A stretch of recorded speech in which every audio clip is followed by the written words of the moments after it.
What's happening is a just reward for a guy who's been training non-stop since age 11. His teenage years were spent like this, swimming lap after lap, thousands of hours staring at a black line on the bottom of a pool. Bob Bowman is his coach. For about 5 years, he did not take one day off. Christmas Day? Nope, we trained on Christmas. His birthday? Oh yeah, that's a given. Twice on his birthday. How do you do that every day? To be honest, it's not wanting to lose, wanting to do something that no one else has had ever done before. That's what got me out of bed every day. The workouts were so intense, Bowman became known as the mad scientist. What were some of the toughest workouts?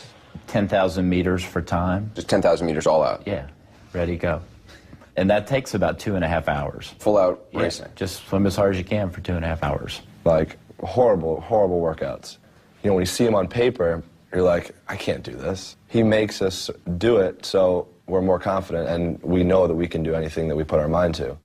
Payoff came at the 2004 Athens Olympics. Phelps won 6 gold medals, an extraordinary achievement, but he just missed Mark Spitz's record of 7 golds. Then came Beijing, and a chance to make history. To win 8 golds, Phelps needed to swim 17 times in 9 days. So many things could go wrong in Beijing, and they did. In the 200-meter butterfly final, his goggles filled with water virtually from the start. They started filling up more and more and more, and about 75 meters left in the race, I could see nothing. I couldn't see the black line.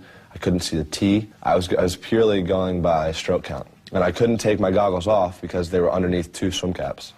Somehow, he not only won his 4th gold medal at the Games, he also set a world record.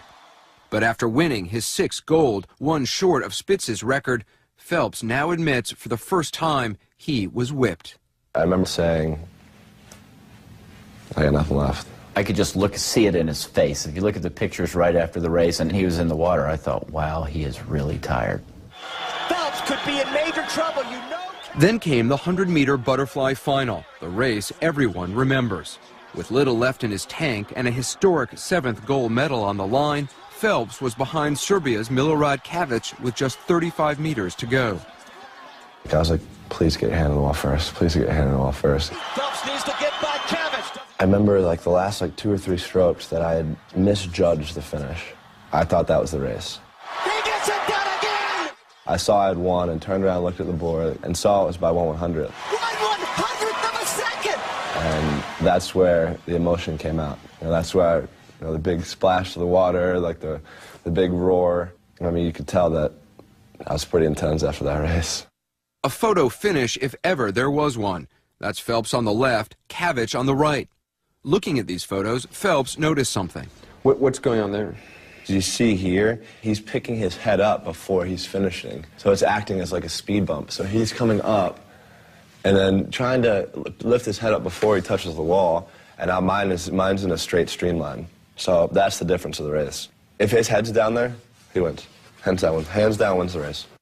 A tilt of the head helped Michael Phelps become an Olympic legend.